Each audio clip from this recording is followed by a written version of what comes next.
అంటే ప్రార్థన చేయనప్పుడల్లా ఏం చేయమంటున్నాడండి? క్షమించాలి అంటున్నాడు. మూడవదిగా ఏం చెప్తా ఉన్నాడంటే క్షమించాలి అని చెప్తా. క్షమించాలి. నిద్రపోతాను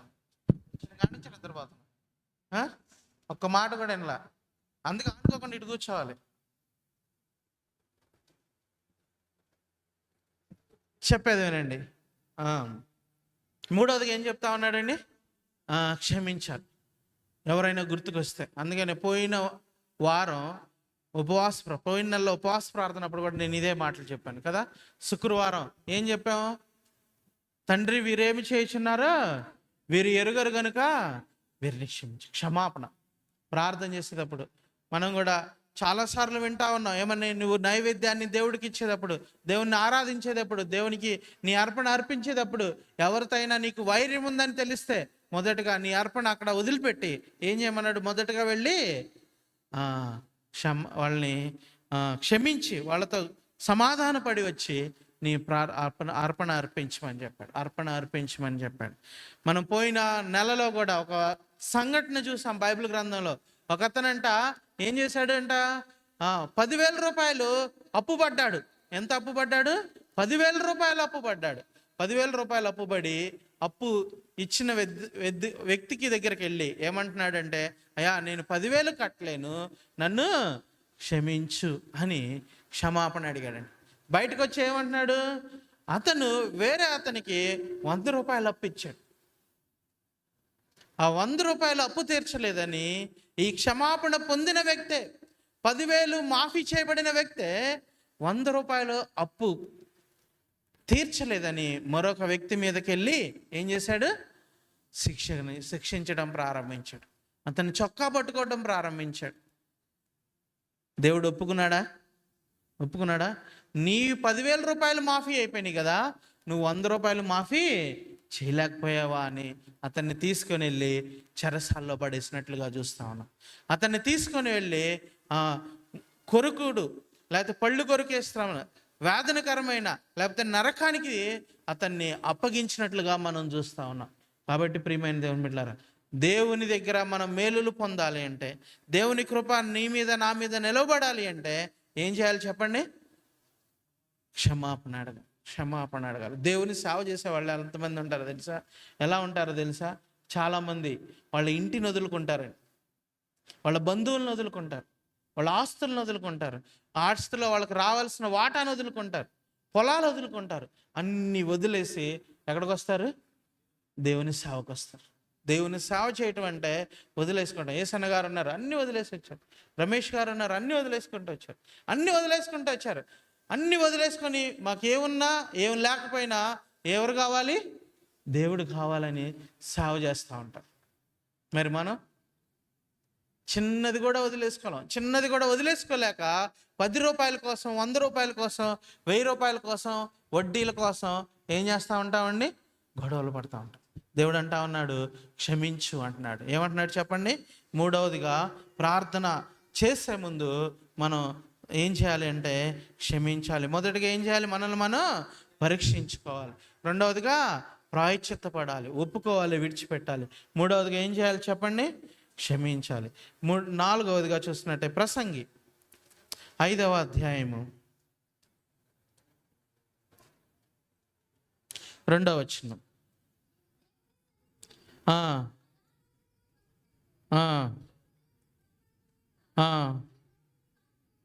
రెండవది చూడండి, చిన్నగా చదువుదాం. ప్రసంగి గ్రంథము 5వ అధ్యాయము 2వ వచనం. నువ్వు దేవుని సన్నిధిలో మాట్లాడేటప్పుడు, మనం దేవుని సన్నిధిలో మాట్లాడతామంటే ప్రార్థన చేసేటప్పుడు కొన్ని భాషల్లో ఏమని రాయబడిందంటే మనం ప్రార్థన చేసేటప్పుడు ప్రసంగి గ్రంథము 5వ అధ్యాయము 2వ వచనం ఏమని రాయబడిందంటే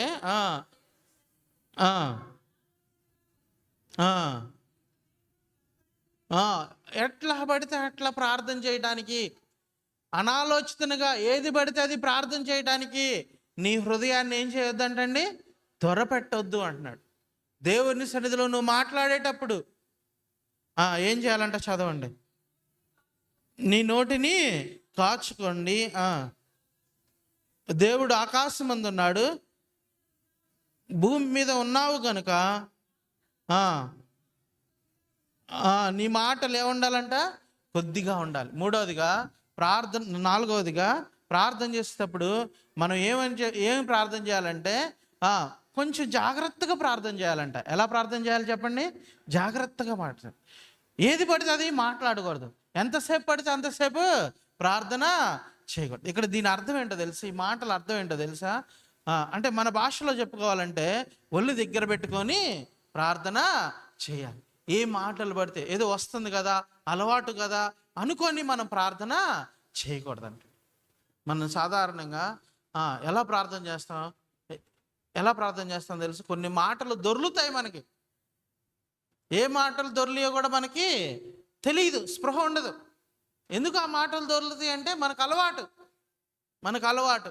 ఇప్పుడు మా వాడు ఉన్నాడు, మేము ఫ్యామిలీ ప్రేయర్లో కూర్చోమన్నాం అనుకోండి, ఒకే ప్రార్థన. ఎప్పుడు వెళ్ళినా కూడా ఒకే ప్రార్థన.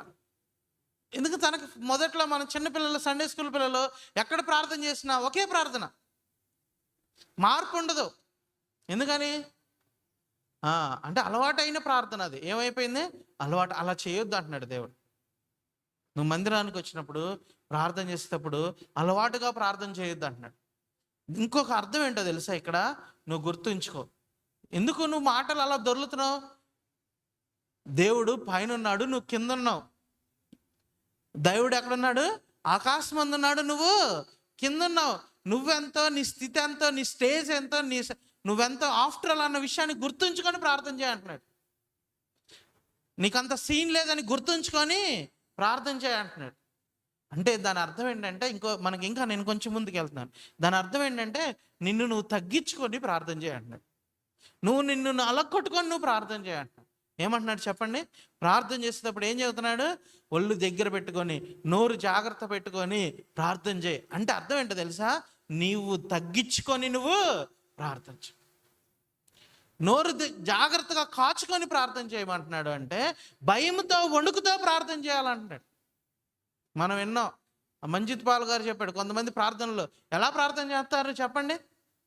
దేవుడా దిగిరా, దిది చేయి, అది చేయి, ఏదో పెద్ద మనం ఏదో గొప్పవాళ్ళలాగా, దేవుడు మన కింద పని వాళ్ళలాగా మనం ప్రార్థన చేస్తామని ఆయన వాక్యం చెప్పి. ప్రియమైన దేవుడు, ఒళ్ళు దగ్గర పెట్టుకొని నోరు కాచుకొని ప్రార్థన చేయాలంట. మన ప్రార్థన వినాలి అంటే నాలుగవదిగా ఏం చెప్తున్నాడండి? మనం వినయం కలిగి ప్రార్థన చేయాలి, నోరు కాచుకొని ప్రార్థన చేయాలి. అందుకనే మనం ప్రార్థన చేసేటప్పుడు కూడా నేను చాలాసార్లు చెప్పాను, మరలా చెప్తున్నాను, వీలైనంత వరకు మనం ఏం చేయాలి చెప్పండి? మోకరించి ప్రార్థన చేయాలి, వణుకుతూ ప్రార్థన చేయాలి, భయపడుతూ ప్రార్థన చేయాలి దేవుని సన్నిధిలో. అయ్యా నేనెంతటి వాడను. దేవుడు ఏ ప్రార్థనలు విన్నాడు? సుంకరి ప్రార్థన చేశాడు, పరిసయ్యుడు కూడా ప్రార్థన చేశాడు. ఎవరు ప్రార్థనలు విన్నాడు? గడగడ చెప్పేవాళ్ళ ప్రార్థన విన్నాడా? గట్టిగా చేసేవాళ్ళ ప్రార్థన విన్నాడా? వినరా? అయ్యా నేను ఇలా చేశానయ్యా, ఎన్నిసార్లు ఉపవాసం ఉన్నాను, ఎన్ని బైబిల్ చదివాను, లేకపోతే ఇలా చేశాను, అలా చేశాను, ఎంత సేవ చేశాను అన్న ప్రార్థనలు వినలా. ఏం ప్రార్థన చేశాడు తెలుసా? సుంకరి ప్రార్థన దేవుడు ఎందుకు విన్నాడో తెలుసా? సుంకరి ప్రార్థన ఏమన్నాడు? అయ్యా ఆకాశం తట్టైనా నేను కన్నులెత్తి చూడటానికి నాకు అంత సీన్ లేదయ్యా, అర్హుడని కాదయ్యా, నేను పాత్రుడను కాదయ్యా. చూసారా ప్రియమైన దేవుని బిడ్డలారా, మన ప్రార్థన వినాలంటే ఇలాంటిది ప్రార్థన చేయాలి.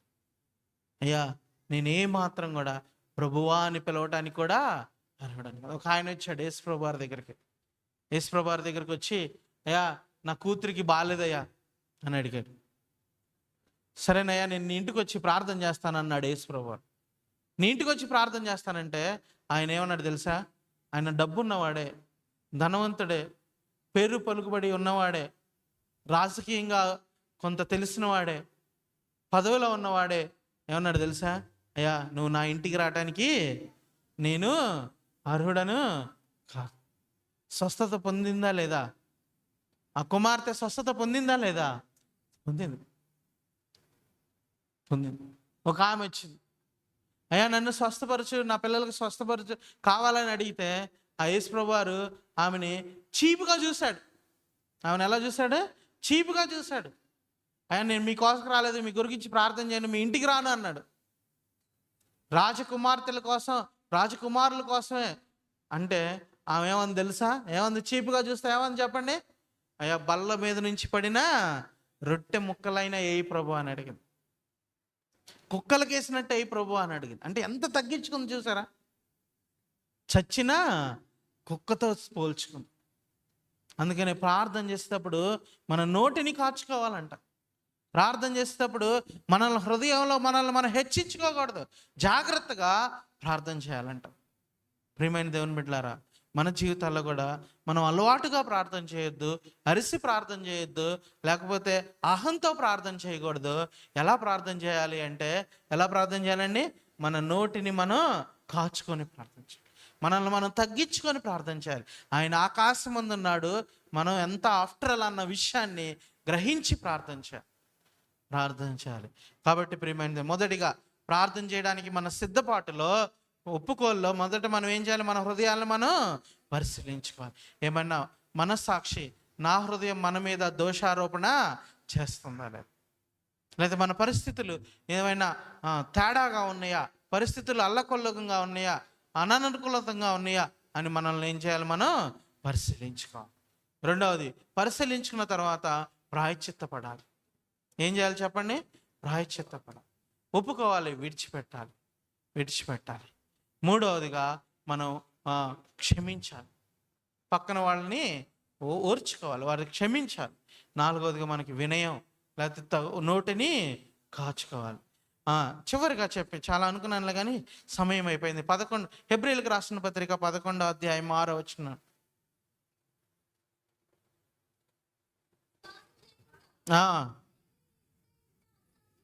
విశ్వాసం లేకుండా దేవునికి ఏమని రాయబడిందండి? ఇష్టుడయుండుట అసాధ్యము అంటా ఉన్నాడు. సో 5వదిగా ఏమని రాయబడిందంటే, విశ్వాసంతో ఏం చేయాలంటే అండి? ప్రార్థించండి. చాలాసార్లు బైబిల్ గ్రంథంలో ఏమన్నా, అమ్మా నీ విశ్వాసమే నిన్ను స్వస్థపరచు, నీ విశ్వాసమే నిన్ను స్వస్థపరచు. విశ్వాసం లేకుండా, దేవుడిస్తాడని నమ్మకం లేకుండా మనం ప్రార్థన చేస్తే ఏమన్నా ఉపయోగమా?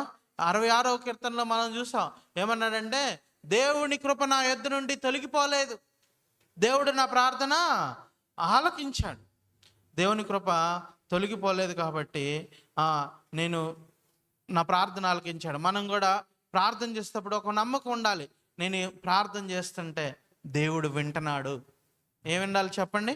నేను ప్రార్థన చేస్తుంటే నేను ఇక్కడ కళ్ళు మూసుకొని, ప్రభువా పరలోకమందున్న మా తండ్రి, మమ్మల్ని మిక్కిలుగా ప్రేమించిన మా ప్రభువా, లేకపోతే ఇంకో ఏదో పేరుతో నువ్వు పిలుస్తావు కదా, పిలిచిన వెంటనే నేనేం గ్రహించాలో తెలుసా?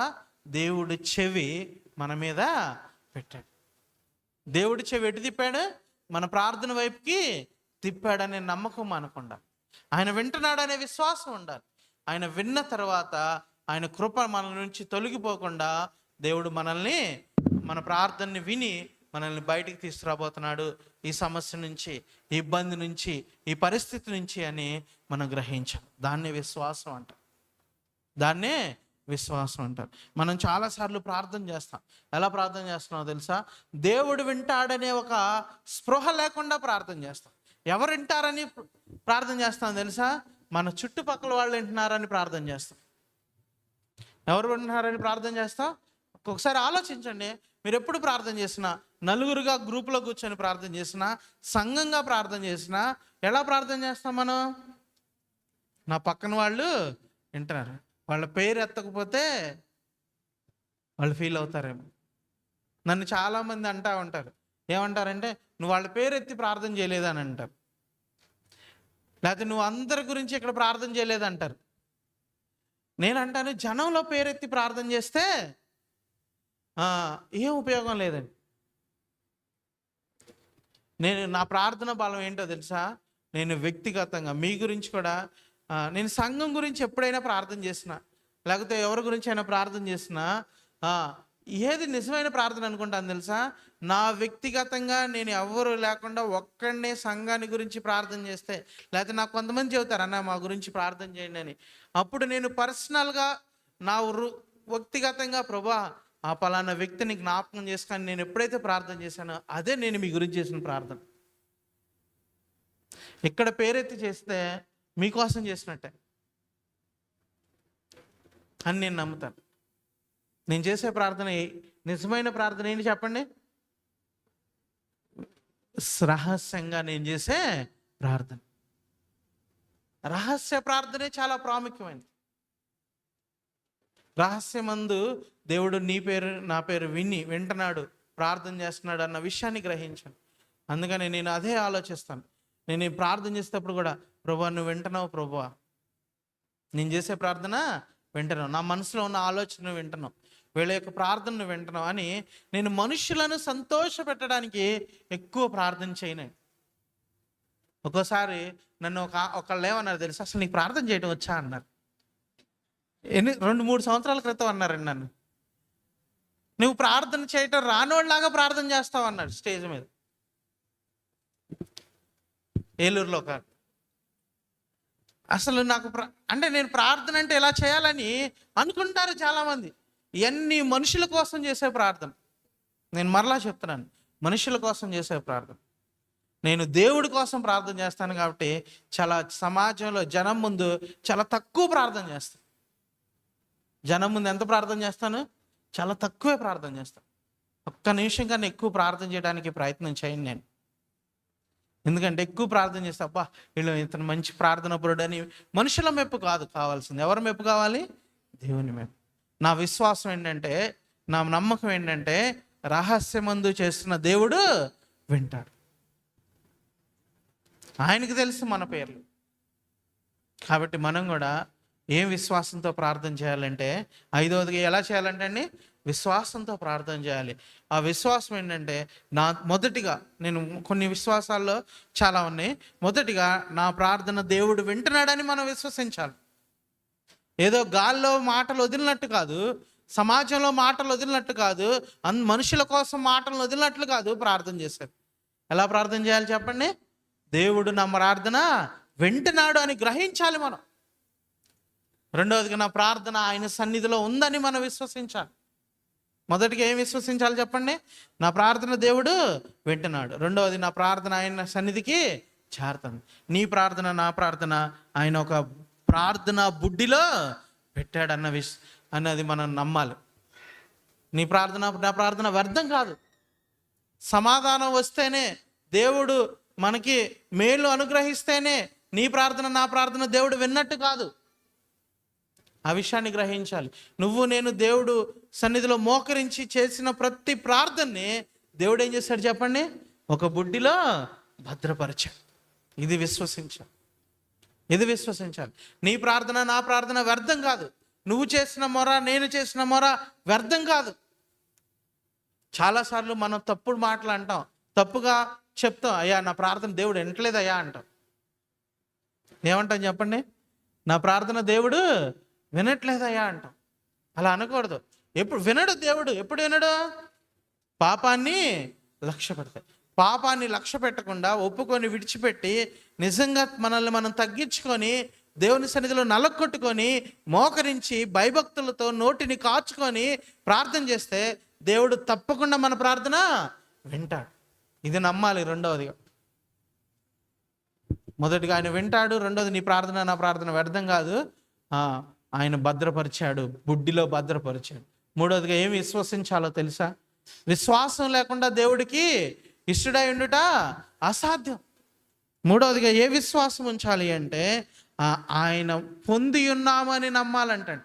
ఏమని నమ్మాలి? పొంది ఉన్నామని నమ్మాలి. పొంది ఉన్నామని నమ్మాలి. దేవుడు నాకు ఇది ఇచ్చాడు, దేవుడు ఇస్తాడు అన్న విషయాన్ని నమ్మాలి. షడ్రకు, మేషకు, అబేద్నెగోలు అగ్నిగుండంలోకి వెళ్ళారండి. ఎలా వెళ్ళారు? ఏమి నమ్మి వెళ్ళారు చెప్పండి? ఏమి నమ్మి వెళ్ళారు చెప్పండి వాళ్ళు మా అగ్నిగుండంలోకి? మమ్మల్ని రక్షించడానికి ఈయన సమర్థుడు అని నమ్మాడు.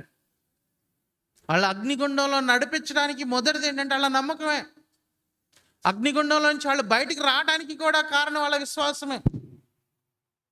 వాళ్ళు ఏం నమ్మారంటే, మా దేవుడు సమర్థుడు. మొదటిది మరలా చెప్తున్నాను, విశ్వాసాన్ని గురించి చెప్తున్నాను. 5వ పాయింట్ ఇది చెప్పి నేను ముగిస్తాను. విశ్వాసాన్ని గురించి చెప్తున్నాను, ప్రార్థనకి సిద్ధపాటు. మొదటిది, నా ప్రార్థన దేవుడు వింటున్నాడు అని మనం నమ్మాలి, విశ్వసించాలి. రెండవదికి ఏం విశ్వసించాలి? నీ ప్రార్థన నా ప్రార్థన వ్యర్థం కాదు. మూడవది, ఆయన నీకు నాకు ఇచ్చే దేవుడు, ఆయన సమర్థుడు. మనం పొంది ఉన్నామని నమ్మ. షడ్రకు మేషకు అబేద్నెగోలు నమ్మారు, ఈయన అగ్నిగుండంలో నుంచి బయటికి తీసుకురావడానికి సమర్థుడు అని నమ్మారు. నా సమస్య నుంచి బయటికి తీసుకురావడానికి సమర్థుడు అని నమ్మారు. నా రోగాన్ని పోగొట్టడానికి ఈయన సమర్థుడు అని నమ్మింది ఎవరు? 12 సంవత్సరాల నుంచి రక్తస్రావం కలిగిన మార్తా మరియలు నమ్మారు. యేసు ప్రభువే ఎక్కడుంటే నా కుమారుడు చనిపోయేవాడు కాదు, తమ్ముడు చనిపోయేవాడు కాదు అని నమ్మారు. అలా బ్రదర్ లాజరు చనిపోయేవాడు కాదు అని నమ్మారు. అలాగే యేసు ప్రభు వారు వచ్చి ముట్టితే చాలు స్వస్థత పొందుతారని నమ్మారు. గుడ్డి వాళ్ళు నమ్మారు. ప్రియమైన దేవుని బిడ్డలారా, మనం కూడా నమ్మాలి, ఆయన సమర్థుడు అని నమ్మాలండి. మూడోది, ఏం విశ్వాసం ఉంచాలి? నీకు నాకు ఆయన నిన్ను నన్ను రక్షించడానికి, బయటపడేయడానికి, నీ అప్పుల్లో నుంచి, నీ రోగం నుంచి ఆయన బయట తీసుకురావడానికి సమర్థుడు అని నమ్మాలి. మీ పిల్లల్ని మార్చగలవాడు అని నమ్మాలి. నీ స్థితిని మార్చగలవాడు అని నమ్మాలి. నీ కథ మార్చగలవాడు అని నమ్మాలి. నమ్మి ప్రార్థన చేయాలి. ప్రార్థన చేస్తే నీ ప్రార్థన, నా ప్రార్థన దేవుడు ఆలకిస్తాడు. అర్థమైంది కదండి? 5 విషయాలు చెప్పాను. 5 విషయాలు చెప్పాను. మొదటిది, ప్రార్థనకు వెళ్ళే ముందు నువ్వు నేనేం చేయాలి? పరీక్షించుకోవాలి. రెండవదిగా ఏం చేయాలి? ఒప్పుకోవాలి. మూడవది క్షమించాలి. నాలుగవది మనల్ని మనం తగ్గించుకోవాలి, వినయంగా ప్రార్థన చేయాలి. ఐదవది విశ్వాసం కలిగి ప్రార్థించాలి. ఇలాగూ మనం ప్రార్థన చేద్దాం. 2 నిమిషాలు ప్రార్థన చేయొద్దు. మీరు ఏ అంశాలు ప్రార్థన చేయొద్దు. ప్రభా, నన్ను ప్రార్థన కొరకు సిద్ధపరచు ప్రభా, నాలో ప్రార్థన ఆత్మని ఇవ్వు ప్రభా నేను అని మనల్ని మనం పరిశీలించుకుందాం. మన జీవితాల్లో మనం ఒక నిర్ణయం తీసుకుందాం, ఒప్పుకుందాం. ఈ 5 విషయాలను బట్టి మనం ప్రార్థన చేద్దాం. మనందరం కళ్ళు మూసుకొని ప్రార్థనలో కొనసాగుదాం, ఒప్పుకుందాం.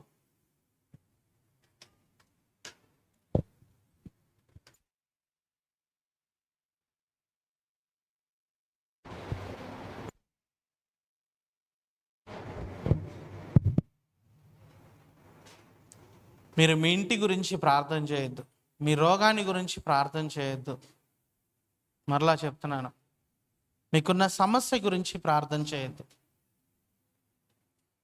నీ హృదయాన్ని గురించి ఒక్కసారి ఆలోచన చేయి, దాని గురించి ప్రార్థన చేయి. సిద్ధపాటు కొరకు ప్రార్థన చేయి, ప్రార్థన ఆత్మ కొరకు ప్రార్థన చేయి. ఆయనకి నచ్చినట్టుగా ప్రార్థన చేసే కృపను ఇవ్వమని అడుగు. ప్రభా, ఎలా ప్రార్థన చేస్తే నువ్వు వింటపావో, ఎలా ప్రార్థన చేస్తే నువ్వు ఇష్టపడతావో, ఎలా ప్రార్థన చేస్తే నీకు నచ్చిద్దో, ఎలా ప్రార్థన చేస్తే నువ్వు తొందరగా నాకు ప్రభా సమాధానాన్ని ఇస్తావో, జవాబు ఇస్తావో, ఆన్సర్ చేస్తావో నా ప్రార్థన. ప్రభా, అలాంటి లక్షణాలు నాకు ఇవ్వు ప్రభా, అలాంటి హృదయం నాకు ఇవ్వు ప్రభా, అలాంటి క్షమాపణ నాకు ఇవ్వు ప్రభా, అలాంటి ఒప్పుకోలు నాకు ఇవ్వు ప్రభా, అలాంటి విశ్వాసం నాకు ఇవ్వు ప్రభా, అలాంటి వినయం, అలాంటి భక్తి నాకు ఇవ్వు ప్రభా అని మనం ప్రార్థన చేద్దాం. మనల్ని మనం నలగొట్టుకుందాం, మనల్ని మనం పరిశీలించుకుందాం, పరీక్షించుకుందాం. హృదయాన్ని వాక్యమనే అద్దం ముందు పెడదాం.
హృదయాన్ని పరీక్షించుకుందాం.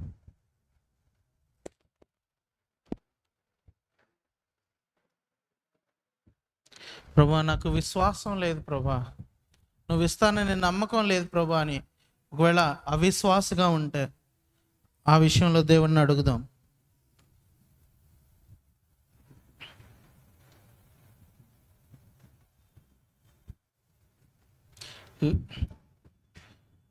ఒప్పుకోకపోతే ఒప్పుకుందాం, వినయంతో దేవుని సన్నిధిలో అడుగుదాం. మరొక 5 నిమిషాలు మన కుటుంబ సభ్యుల గురించి ప్రార్థన చేద్దాం. మన గురించి మనం ఒప్పుకున్నాం, తర్వాత మన కుటుంబ సభ్యుల గురించి మనం అడుగుదాం.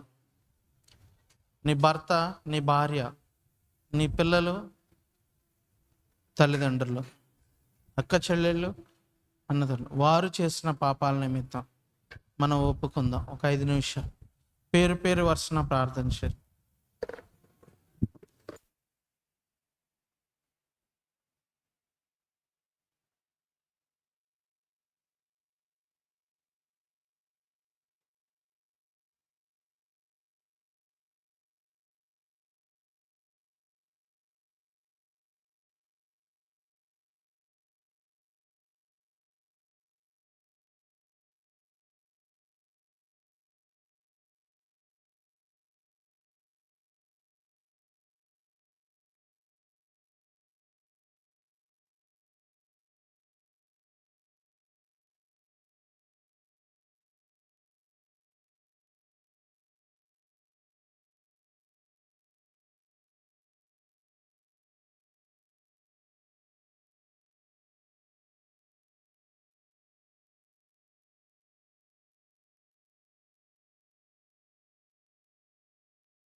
ప్రార్థన చేయండి.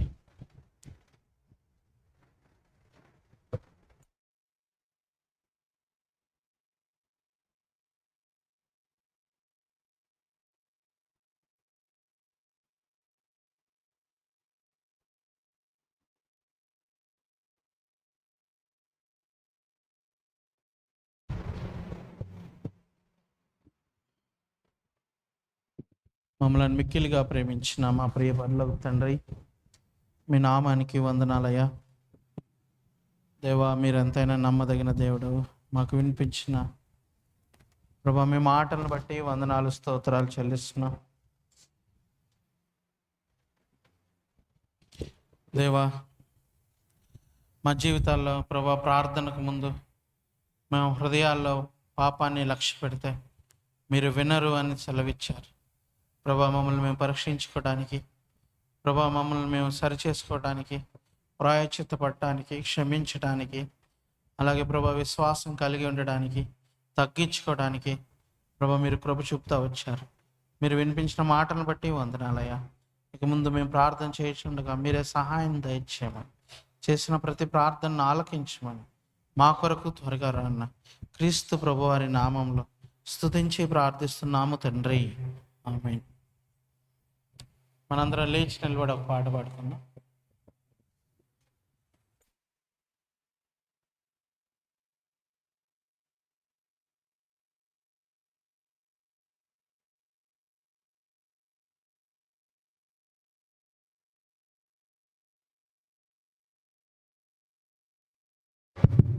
ప్రభు అయిన యేసుక్రీస్తు నామములో మీ అందరికీ వందనాలండి. అందరూ లేచి నిలబడండి. చాలునయ్యా చాలునయ్యా నీ కృప నాకు చాలునయ్యా అనే పాట పాడుకుందాం. అందరికి వచ్చిన పాటే కాబట్టి నాతో ఏకీభవించి అందరూ పాడాలని మిమ్మల్ని ప్రేమపూర్వకంగా ఆహ్వానిస్తున్నాం. చాలునయ్యా చాలునయ్యా నీ కృప నాకు చాలునయ్యా, నీ కృప నాకు చాలునయ్యా, చాలునయ్యా చాలునయ్యా నీ కృప నాకు చాలునయ్యా, నీ కృప నాకు చాలునయ్యా. ప్రేమామయుడివై ప్రేమించావు, కరుణామయుడివై కరుణించావు. ప్రేమామయుడివై ప్రేమించావు, కరుణామయుడివై కరుణించావు.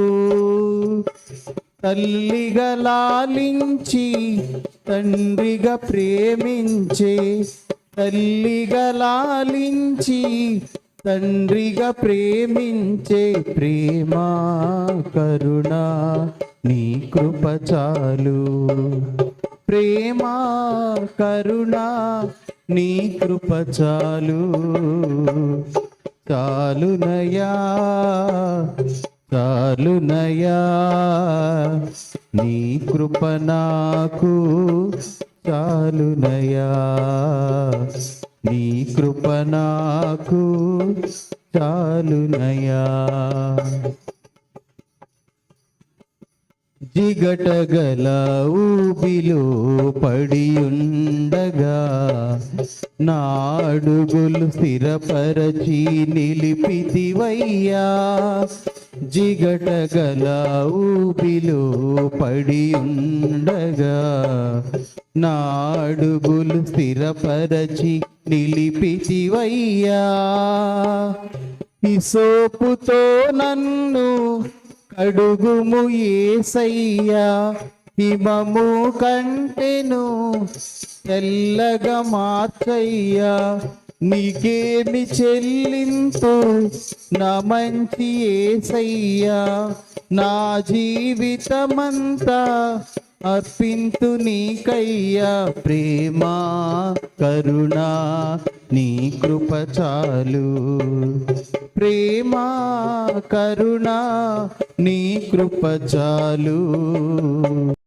చాలునయా చాలునయా నీ కృప నాకు చాలునయా. నీ కృప నాకు చాలునయా. ప్రేమామయుడివై ప్రేమించావు, కరుణామయుడివై కరుణించావు. ప్రేమామయుడివై ప్రేమించావు, కరుణామయుడివై కరుణించావు. తల్లిగా లాలించి తండ్రిగా ప్రేమించే, తల్లిగా లాలించి తండ్రిగా ప్రేమించే ప్రేమ కరుణ నీ కృప చాలు. ప్రేమ కరుణ నీ కృప చాలు. చాలునయా చాలునయా నీ కృప నాకు చాలునయా. నీ కృప నాకు చాలునయా. Praise the lord.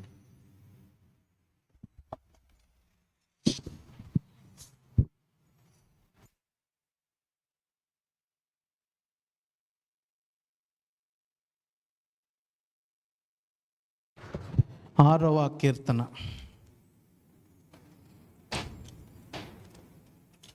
ఆరవ కీర్తన.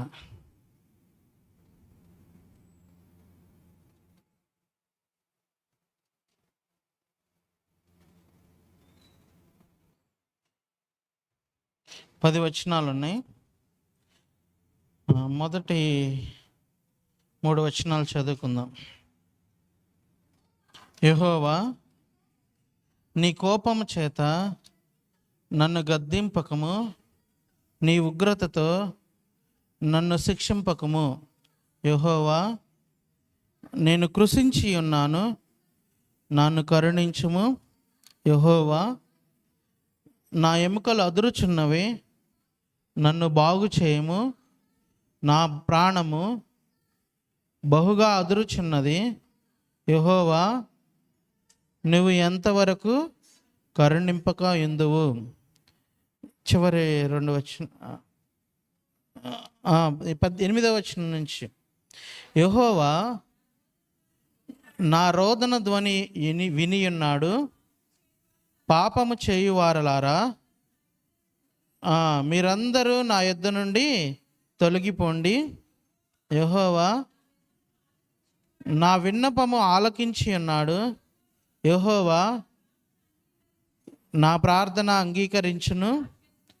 నా శత్రువులందరూ సిగ్గుపడి బహుగా అదురుచున్నారు. వారు ఆకస్మికంగా సిగ్గుపడి వెనుకకు మళ్ళుదురు. చిన్న ప్రార్థన చేసుకుందాం. మహాపరిశుద్ధుడగు మా తండ్రి, మీకు వందనాలు, స్తోత్రాలు ప్రభా. దేవా, ఈ యొక్క ఉపవాస ప్రార్థనలో ప్రభా మీరు మాకు ఇప్పటి వరకు సహాయం చేసినందుకు వందనాలు ప్రభా. ఈ 2 అనుభవాల్లో కూడా మీరు తోడుగా ఉండండి. 6వ కీర్తన నుంచి మాతో మీరు మాట్లాడండి. నన్ను కూడా మీ సిలువ చాటున మరుగుపరిచి మీరే ప్రభా మీ కృప మెండుగా అనుగ్రహించమని, నన్ను సిలువ చాటున ప్రభా మరుగుపరిచిన ఆలోచన, నా తలంపులన్నిటినీ ప్రభా మీరే కంట్రోల్ చేసి మీరు మాత్రమే మాట్లాడమని మా కొరకు త్వరగా రాన్న క్రీస్తు ప్రభువారి నామంలో స్తుతించి ప్రార్థిస్తున్నాము తండ్రి, ఆమేన్. వాక్యాన్ని ధ్యానించే ముందు ఒక ప్రశ్న అడగనివ్వండి. ఉపవాసం అంటే ఏంటి? ఉపవాస ప్రార్థన కదా ఈరోజు మనం, అంతేనా? మనందరం ఎక్కడికి వచ్చాం ఈరోజు? ఉపవాస ప్రార్థనకు వచ్చాం. ఒక ప్రశ్న అందరు చిన్నవాళ్ళ దగ్గర నుంచి పెద్దవాళ్ళ వరకు, ఉపవాసం అంటే ఏంటి? బైబిల్ పండితులు ఏం చెప్తారంటే, మనమేమనుకుంటున్నామంటే మొదటిగా అన్నం మానేయటం ఉపవాసం అంటున్నాం కదా. ఏమంటున్నాం? అన్నం మానేయటం ఉపవాసం అంటున్నాం. నేను ఎక్కడో విన్నాను, ఫోన్లోనో లేకపోతే ఏదో మీటింగ్లోనో విన్నాను. మన ఉపవాసం ఎలా ఉంటుందంటే, మనం మ్యాక్సిమం ఫోన్లో విన్నాను, ఒక పూట ఉపవాసం ఉంటామండి. మనం ఎన్నిసార్లు ఉపవాసం ఉంటాం? ఒక పూట. అది ఎప్పుడు? ఏం మానేస్తాం? టిఫిన్ మానేస్తాం, అంతేగా. ఉపవాసం అంటే ఏం మానేస్తున్నాం? ఏం మానేస్తున్నాం చెప్పండి? టిఫిన్ మానేస్తున్నాం. పొద్దున టిఫిన్ మానేస్తాం, లేకపోతే పొద్దున తినే ఆహారాన్ని మానేస్తున్నాం. మళ్ళీ 2 నుంచి మనకి మామూలే. మనం ఎంతకాలం ఉపవాసం ఉంటున్నాం? నెలకి ఒక పూట ఉపవాసం ఉంటున్నాం. దాన్ని మనం ఏమనుకుంటున్నాం అంటే, నేను ఉపవాసం ఉన్నాను అనుకుంటున్నాం కదా. నెలకి ఎన్ని రోజులు ఉంటున్నాం? కానీ చాలామంది వారానికి ఒక రోజు, రోజంతా ఉంటారు. కొంతమంది రాత్రి అంతా ఉంటారు. సరే, ఏది ఏమైనా ఏ పూట ఎంత టైం ఉపవాసం ఉండాలి అనేది ఎవరి వ్యక్తిగతం వాళ్ళది. ఒక షుగర్ పేషెంట్ నేను రోజంతా ఉపవాసం ఉండమని చెప్పడం దేవుని పద్ధతి కాదు. ఎందుకని? వాళ్ళు ఉంటే కళ్ళు తిరిగి పడిపోతారు. వాళ్ళు ఉపవాసం ఎలా ఉండాలి షుగర్ పేషెంట్లు అంటే, కొన్ని పద్ధతులు చెప్తాను చూడండి. ఏదో ఒకటి తినాలి, కానీ వాళ్ళు ఏమనుకోవాలి, ఈరోజు నేను అన్నం తినను, ఏం చేస్తాను, 4 ఏదో ఒక తక్కువ అల్పాహారం టిఫిన్ వరకే ఉంటాను. అది కూడా ఉపవాసమే. చాలా జాగ్రత్తగా ఉన్నాను. రోజు అన్నం తినేవాడిని, నాకున్న అనారోగ్య పరిస్థితుల వల్ల, ఆరోగ్యం బాగోపోవడం వల్ల అన్నానికి బదులుగా నేనేం చేశాను, కొంత తగ్గించుకొని ఊరికి ఫ్రూట్స్ వరకే తిన్నా. అంటే అది కూడా దేవుని సన్నిధిలో ఉపవాసమే. ఎందుకు ఉపవాసం నేను తర్వాత చెప్తా, చాలా జాగ్రత్తగానండి. రోజు టిఫిన్ చేసేవాడిని, ఈరోజు టిఫిన్ మానేసి ఓన్లీ ఒక 4 యాపిల్ కాయలే తిన్నా రోజంతా. అది కూడా ఏంటది? ఉపవాసమే. ఉపవాసమే. కోతి ఉపవాసాలు అనుకోకూడదు. ఎవరికి అది కోతి ఉపవాసం అంటే, అన్నీ బాగుండి ఆరోగ్యంగా ఉండి నేను అన్నం మానేస్తున్నానని ఏది పడితే అది తిన్నాం అనుకోండి, అన్నంతో కడుపు నింపుకోవట్లేదు, కానీ మరొక దానితో కడుపు నింపుకుంటే అది ఉపవాసం కాదు. ప్రియమైన దేవుని బిడ్డలారా, ఉపవాసం అంటే అర్థం ఏంటంటే కంట్రోల్ చేసుకోవటాన్ని ఉపవాసం అంటారు. రెండవది, దేవునితో సమయాన్ని గడపట. అంటే ఉదాహరణకి రోజు మన సమయాన్ని అన్నం వండుకోవడానికి ఉపయోగిస్తాం, లేకపోతే బట్టలు ఉతుక్కోవడానికి ఉపయోగిస్తాం, లేకపోతే పొలంలో పనులు చేయడానికి ఉపయోగిస్తాం, లేకపోతే మరొక దానికి ఉపయోగిస్తాం. ఆ సమయాన్ని దానికి కాకుండా దేవుని కొరకు ఉపయోగిస్తే, దేవుని సన్నిధిలో ఉపయోగిస్తే దాన్ని ఉపవాసం అన్నాడు. ఒక అతను ఏమన్నాడంటే, ఉపవాస ప్రార్థన రోజు ఇంట్లో అన్నం వండుకునే పని లేదు, మరి ఆ టయాన్ని ఏం చేస్తాం? ఏం చేయాలి? దేవుడికి ఇవ్వాలి. సరే, ఇంట్లో అన్నం అంటే తిండి విషయంలో కాదు, పని విషయంలో కూడా ఉపవాసం ఉండాలి. నువ్వు 3 పూట్ల తిని పని మానేసుకొని దేవుడి దగ్గరికి వెళ్ళి ప్రార్థన చేసావు అనుకోండి, రోజంతా ఉపవాసం ఉండి రోజంతా ఎంత ప్రార్థన చేస్తే నీకు ఎంత వచ్చిద్దో ఫలం, అలాగే పని మానుకొని తిండి తిని ప్రార్థన చేసినా కూడా దేవుడు అదే ఫలం ఇస్తాడు.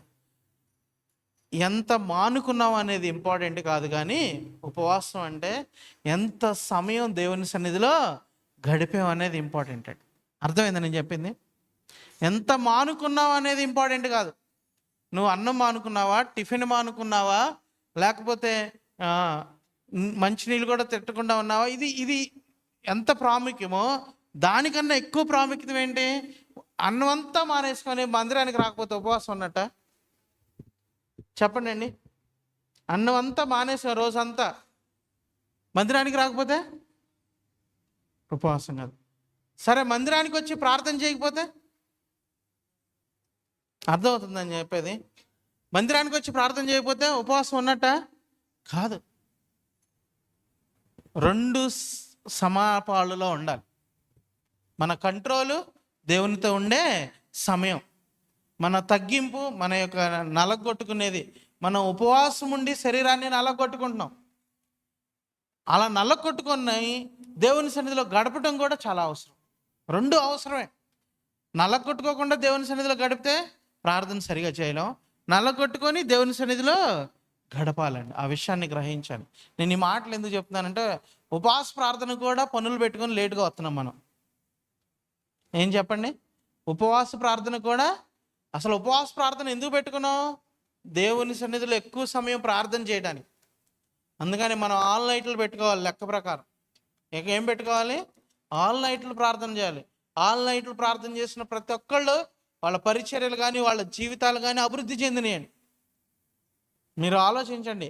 ఏ మందిరానికైనా వెళ్ళండి, దేవసన్న మందిరానికి కానీ ఎక్కడ కానీ ఆల్ నైట్ ప్రార్థనలు పెట్టుకున్న వాళ్ళందరి జీవితాలు అభివృద్ధి చెందిన, అది మనకు తెలుసు, కానీ మనం పెట్టుకోం. సరే, ఏది ఏమైనా నేను ఈ మాటలు ఎందుకు చెప్తున్నానంటే, వచ్చే వారం నుంచి ఉపవాస ప్రార్థనకి మీరు అర్ధగంట ముందే రావాలి. ఎందుకని?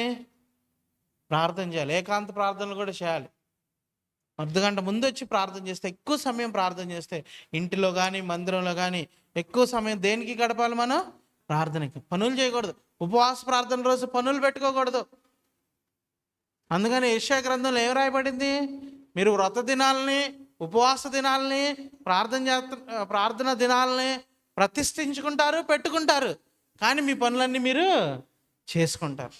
అలాంటి ఉపవాస ప్రార్థనలు, అలాంటి వ్రత దినాలు నాకు ఇష్టం లేదు అని చెప్పాడండి. యెషయా గ్రంథంలో చెప్పాడా లేదా? మనం చాలాసార్లు కూడా దాని గురించి ధ్యానం చేసాం.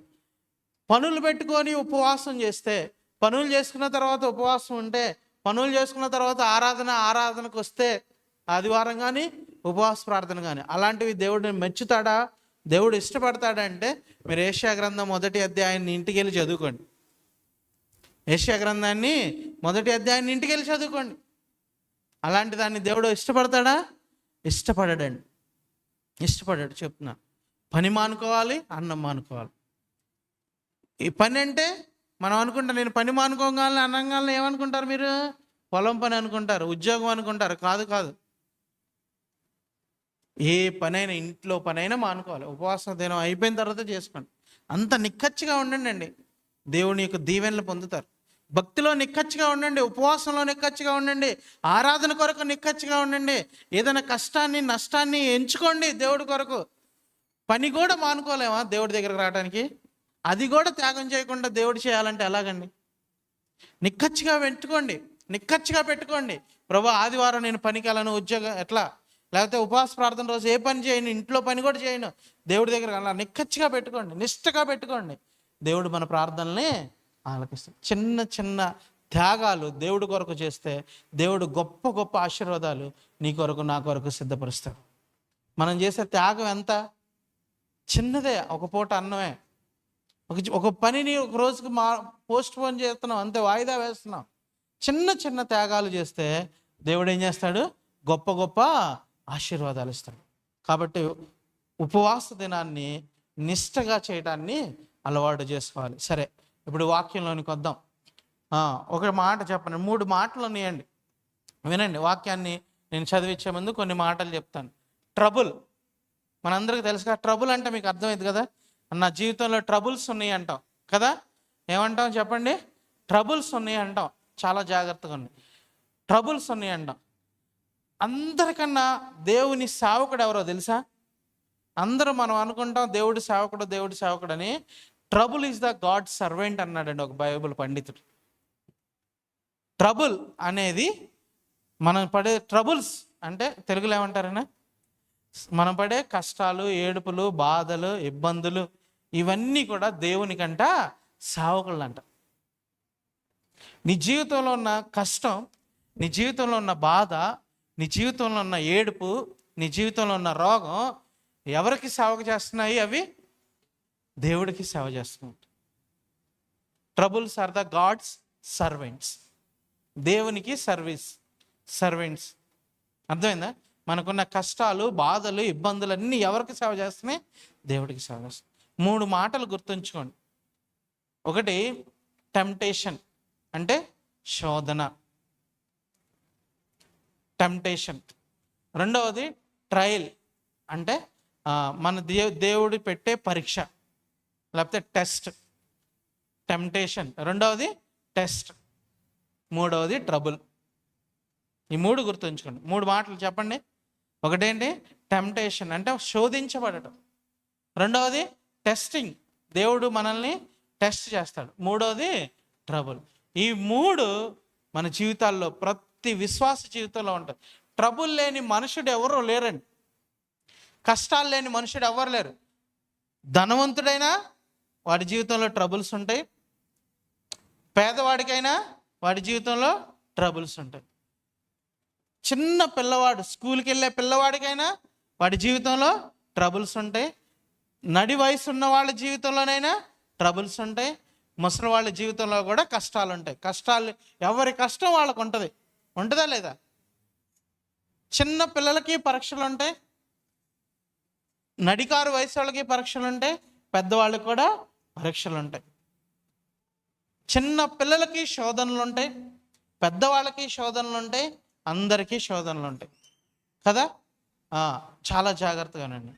మళ్ళా నేను 3 మాటలు చెప్తున్నాను. ఒకటేంటి చెప్పండి? టెంప్టేషన్ అనగా శోధించబడటం. రెండవదిగా టెస్టింగ్ ఆర్ ట్రయల్స్ అనగా పరీక్షించబడటం. మూడవది ట్రబుల్స్. ఈ ట్రబుల్స్ అనేవి ఈ రెండిటి వల్ల వస్తాయండి. దేనివల్ల వస్తుంది ట్రబుల్స్? కష్టాలు, నష్టాలు, ఇబ్బందులు దేనివల్ల వస్తాయి అంటే మనం శోధించబడటం వల్ల వస్తాయి, లేకపోతే దేవుడు పరీక్షించటం వల్ల వస్తాయి. చాలా జాగ్రత్తగా వినాలి, మీరు చాలా జాగ్రత్తగా వినాలి. మన జీవితాల్లో వచ్చిన ట్రబుల్, అయ్యా నా జీవితం బాగాలేదు, కష్టాలు వచ్చినాయి, బాధలు వచ్చినాయి అంటే దానికి 2 కారణాలు. ఒకటి, మన శోధనలో ప్రవేశించడం వల్ల. ప్రతి ఒక్కడు శోధించబడతా ఉంటాడు. పాపాన్ని చేయకూడదని దేవుడు చెప్తా ఉంటాడు, మనం పాపం చేస్తాం, శోధించబడతాం. అవ్వ శోధించబడిందా లేదా? శోధించబడిందా లేదా? ఎక్కడ శోధించబడింది మేరక్క? ఏదైనా తోటలో శోధించబడింది. ఎక్కడ శోధించబడింది? ఏదైనా తోటలో. శోధించబడటం వల్ల అవ్వ ఆదాములు ట్రబుల్స్లోకి పడ్డారా లేదా? వాళ్ళు ట్రబుల్ ఫేస్ చేశారా లేదా? శోధించబడ్డారు, శోధనలో వాళ్ళు ఫెయిల్ అయ్యారు. యేసు ప్రభు వారు కూడా శోధించబడ్డారు. ఎప్పుడు? బాప్తిసం తీసుకున్న తర్వాత 40 రోజులు ఉపవాసం ఉన్న తర్వాత సాతాను వచ్చి ఏం చేశాడు? శోధించాడు. యేసు ప్రభు వారు శోధనలో పడ్డాడా? శోధనలో ఓడిపోయాడా? ఓడిపోలేదు. అందుకని ఆయనకి ఏం రాలేదు? సమస్య, ట్రబుల్స్ రాలా. మరలా చెప్తున్నాను, అవ్వ ఆదాము దగ్గరికి సాతాను వచ్చాడు, సాతాను శోధించాడు. ఇదిగో పండు చూడు ఎంత బాగుందో, పండు చూడు ఎంత రమ్యంగా ఉందో, చూపునకు ఎంత రమ్యంగా ఉందో, అది కానీ నీ దగ్గర ఉందనుకో నీ జీవితం మారిపోద్ది. ఆ పండు కానీ నీకు దొరికిందనుకో, నువ్వు తిన్నావు అనుకో, నీ వశం అయిందనుకో, నువ్వు కానీ ఇది సంపాదించుకున్నావు అనుకో, ఈ పండుని, నువ్వు చావే ఉండదు, బాధలే ఉండవు, కష్టమే ఉండదు. 10 ఎకరాల పొలం ఉంటే కష్టమే ఉండదు. 2 కోట్ల డబ్బు ఉంటే కష్టమే ఉండదు. సంపాదించుకున్నావు అనుకోండి, ఏదో ఒకలాగా ఒక ఇల్లు కట్టుకున్నావు అనుకోండి, ఏదో ఒకలాగా ఇది సంపాదించుకున్నావు అనుకోండి, ఈ పండు లాంటిది సంపాదించుకున్నావు అనుకోండి, నీకు కష్టాలే ఉండవు అని ఎవరు శోధిస్తారు? సాతాను శోధి. అర్థమవుతుందన్న మాటలు మీకు? అర్థమవుతున్నాయి. తర్వాత ఒకవేళ 10 ఎకరాలు సంపాదించుకుంటే కష్టం ఉండదా? ఇల్లు సంపాదించుకుంటే కష్టాలు ఉండవా? తర్వాత ట్రబుల్స్ లేకుండా ఉంటావా? దేవుడికి కూడా అదే చెప్పాడండి సాతాను వచ్చి, నువ్వు నీ రాజ్యాన్ని స్థాపించడానికి వచ్చావు కదా, నువ్వు ఇక్కడ నీ తండ్రి రాజ్యాన్ని కట్టడానికి వచ్చావు కదా, ఆ కట్టాలంటే నువ్వు సిలువకి వెళ్ళాలి. అదంతా ఎందుకు? నువ్వు ఇంత కష్టపడాల్సిన అవసరం లేదు, బాధపడాల్సిన అవసరం లేదు, సిలువని మోయాల్సిన అవసరం లేదు, సిలువలో నువ్వు యాగంగా బలిగా అర్పించబడాల్సిన అవసరం లేదు, జస్ట్ కాళ్ళు మొక్కు అంతే అన్నాడు. ఏమన్నాడు సాతాను? నా కాళ్ళు మొక్కు, నేను ఇదిగో నీకు కనిపిస్తున్న భూరాజ్యాలన్నిటినీ నీ వశం చేస్తానన్నాడు. ఇద్దరికి ఒకే రకంగా సాతాను టెంప్ట్ చేశాడండి. ఇద్దరిని ఒకే రకంగా టెంప్ట్ చేశాడు, ఇద్దరిని ఒకే రకంగా శోధించాడు. దేవుణ్ణి అవ్వని ఒకే రకంగా శోధించాడు. ఇది పండు తింటే మీరు చావనే చావరు. మరలా ఎలా తయారవుతారు తెలుసా? ఒక ఇల్లు కట్టుకుంటే, ఒక 10 లక్షలు వస్తే, ఆ స్థలం అమ్ముకొని సంపాదించుకుంటే డబల్ స్టేర్ వేసుకోవచ్చు. మీకు ఎలా అవుతారని చెప్పాడు చెప్పండి? సాతాను అవ్వ దగ్గరికి వచ్చాడు, మీరు చావనే చావరు, దేవదూతలాగా బతుకుతారు అని చెప్పాడు. ఎలా బతుకుతారని చెప్పాడు? దేవదూతలాగా మీరు బ్రతుకుతారన్నాడు. అబ్బా, డబ్బులు వస్తే మనం కూడా దేవదూతలాగా బతకొచ్చు. స్థలాలు వస్తే దేవదూతలాగా, పొలాలు సంపాదించుకుంటే దేవదూతలాగా, ఆ పండు సంపాదించుకుంటే చాలు అన్నట్టుగా, తింటే చాలు జీవితం ధన్యమైపోద్ది అన్నట్టుగా శోధించాడండి. ఎవరు? సాతాను. కష్టపడాల్సిన అవసరం లేదు, సిలువను ఎక్కాల్సిన అవసరం లేదు, ఇబ్బంది పడాల్సిన అవసరం లేదు. జస్ట్ సింపుల్ పనే, నా కాళ్ళు మొక్కితే చాలు నీకు భూరాజ్యాలన్నీ ఇస్తానని శోధించాడు.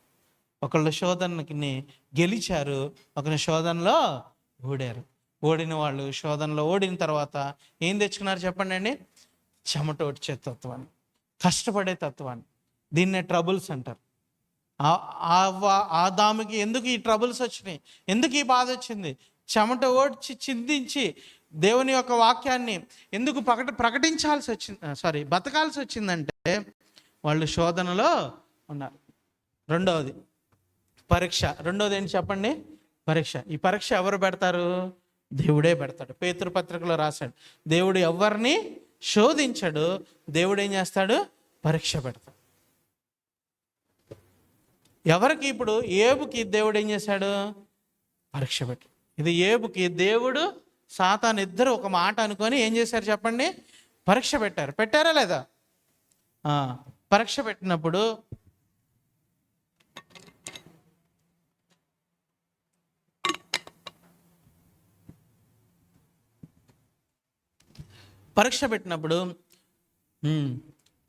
పరీక్షలో ఏబుకి ట్రబుల్స్ వచ్చినాయా లేవా?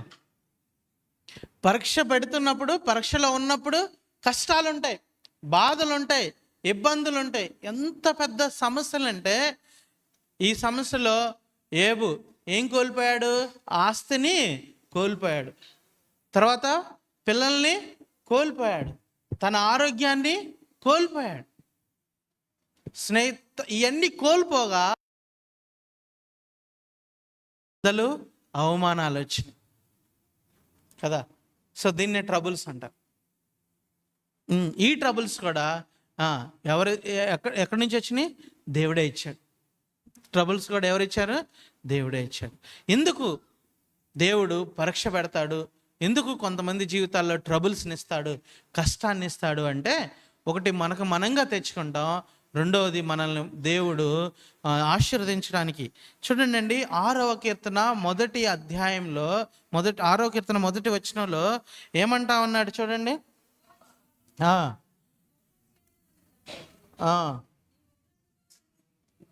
ఉగ్రతతో నన్ను శిక్షించకము అన్నాడు. ఎందుకంటే చాలా జాగ్రత్తగా ఉండి, ఈ కీర్తన ఎవరు రాశారు అంటే దావీదు రాశాడండి. ఎవరు రాశారు? దావీదు రాశాడు. ఈ కీర్తన ఎవరు రాశారు? అందరూ నా వైపు చూడండి. దావీదు రాశాడు. దావీదు ఎందుకు ఈ కీర్తన రాశాడు అంటే, 3 సమస్యలు ఉన్నాయండి దావీదికి ఒక 3 ట్రబుల్స్ వచ్చినాయి. ఎన్ని ట్రబుల్స్ వచ్చినాయి? 3 ట్రబుల్స్. ఒక ట్రబుల్ శరీర సంబంధమైనది, రెండవది ఆత్మ సంబంధమైనది, మూడవది ప్రాణానికి సంబంధించింది. ప్రాణాత్మ దేహాలకు సంబంధించిన ట్రబుల్స్ వచ్చినాయి. చూడండి, అది 2-3 వచనాల్లో మనం చూస్తూ ఉన్నాం.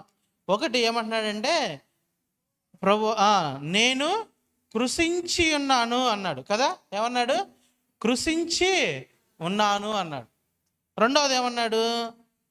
నా ఎముకలు అదురుచున్నవి, అంటే ఆత్మలో నేను బలహీనంగా ఉన్నా, శారీరకంగా నా శరీరంలో స్వస్థత లేదు. మూడవది నా ప్రాణము బహుగా అదురుచున్నది అని రాసి కదా. 3 ట్రబుల్స్ వచ్చినాయి.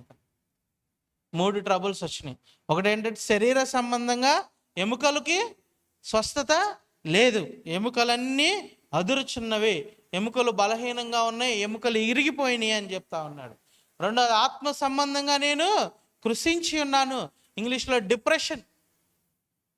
మూడవది నా ప్రాణం ఏమంటున్నాడు? అదురుచన్. అంటే దావీదు మహారాజుకి 3 రకాలైన సమస్యలు ఉన్నాయి. నీకు నాకు కొంతమందికి కొన్ని సమస్యలు ఉంటాయి, ఆత్మ సంబంధమైన సమస్యలు ఉంటాయి, ప్రాణానికి సమస్యలు ఉంటాయి, మూడవది శరీరానికి సంబంధించిన సమస్యలు ఉన్నాయి. కానీ దావీదు మహారాజుకి ఇక్కడ ట్రబుల్ 3 రకాలుగా ఉందండి. ట్రబుల్ ఎలా ఉంది చెప్పండి? 3 రకాలుగా. ఏ ట్రబుల్? ఆత్మ సంబంధంగా ట్రబుల్ ఉంది, ప్రాణానికి ట్రబుల్ ఉంది. కొంతమంది అయ్యా నా ప్రాణం బాగాలేదయ్యా అంటారు, కొంతమంది నా ఆత్మ బాగాలేదు అంటారు, కొంతమంది నా శరీరంలో బాగాలేదని. ఎందుకు ఈ కీర్తన రాశాడు? ఏమైంది అంటే ఇక్కడ ఏమీ రాలా దావీదు మహారాజుకి. 51వ కీర్తన చదివితే 51వ కీర్తన కూడా ప్రార్థన చేశాడు, దేవుణ్ణి అడిగాడు, దేవుని కృపను కోరుకుంటా ఉన్నాడు, స్వస్థపరచమని అడిగాడు.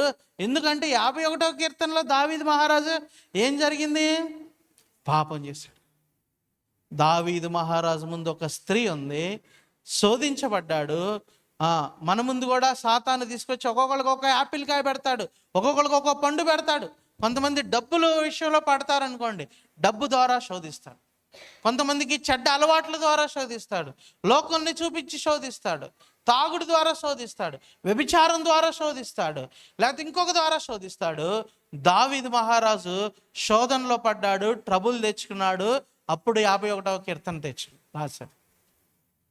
ఇక్కడ ఏ తప్పు చేయలేదండి. 6వ కీర్తన రాసేటప్పుడు బైబిల్ పండితులు అంటారు ఇక్కడ దావీదు మహారాజు ఏ తప్పు చేయలేదు, కానీ తన శరీరంలో ఏముంది చెప్పండి? ఏముంది చెప్పండి? అనారోగ్యం ఉంది. తన మనస్సు బాగాలేదు, తన కుటుంబ పరిస్థితులు బాగాలేదు, తన ప్రాణం బాగాలేదు, ఊపిరాడనే పరిస్థితి అంతా ఉంది. అందుకని అంటా ఉన్నాడు, ఏమంటున్నాడు తెలుసా? ప్రభువా నేను ఈ సమస్యలను తట్టుకోలేకపోతా ఉన్నాను, ఈ బాధలు తట్టుకోలేకపోతా ఉన్నాను, నాకు సహాయం చేయని దావీదు మహారాజు ప్రార్థన చేశాడండి. దావీదు మహారాజు ప్రార్థన చేసినప్పుడు ఏమన్నాడంటే చూడండి, చివరికి ఏమన్నాడు? 5వ వచనం చూడండి.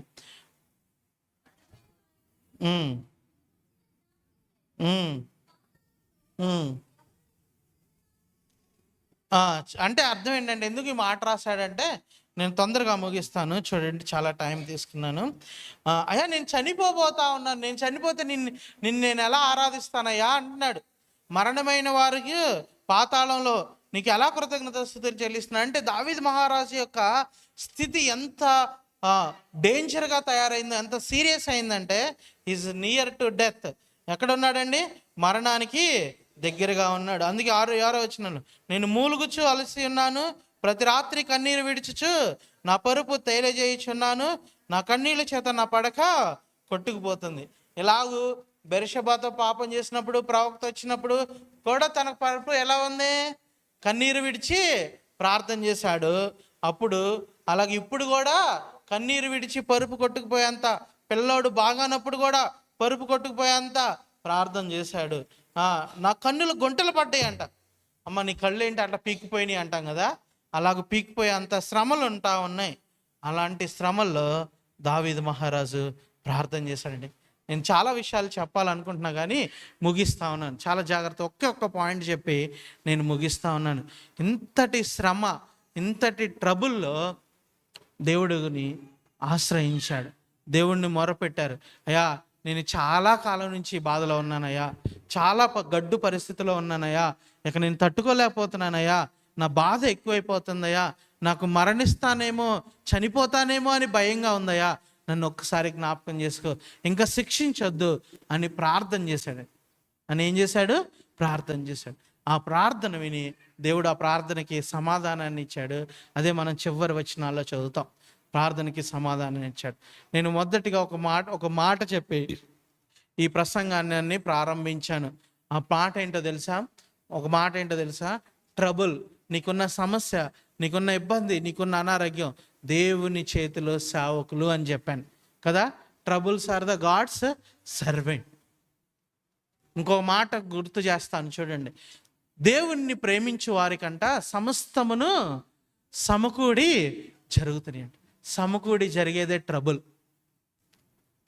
ట్రబుల్స్ ఎందుకు వచ్చినాయి, కష్టాలు ఎందుకు వచ్చినాయి, బాధలు ఎందుకు వచ్చినాయి, ఇబ్బందులు ఎందుకు వచ్చినాయి అంటే నీకు సమకూడి జరగడానికే జరుగుతుంది. ఆ సమకూడి జరిగేదే ఒక సమస్య అన్నమాట. అయితే మరలా చెప్తున్నాను, ట్రబుల్ దేవునికి సర్వెంట్. కష్టం దేవుడు పంపించింది, నష్టం దేవుడు చెప్పింది. దేవుడు రమ్మంటే వచ్చింది, దేవుడు పొమ్మంటే పోదు. దేవుడు పంపించాడు కాబట్టి నీ దగ్గరికి నా దగ్గరికి వచ్చింది.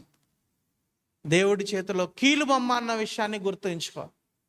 నీ జీవితంలో ఉన్న కష్టం, నీ జీవితంలో ఉన్న బాధ, నీ జీవితంలో ఉన్న అప్పు, నీ జీవితంలో ఉన్న ఇరుకు, నీ జీవితంలో ఉన్న ఇబ్బంది దేవుని చేతిలో కీలుబొమ్మ అనే విషయాన్ని గుర్తుంచుకో.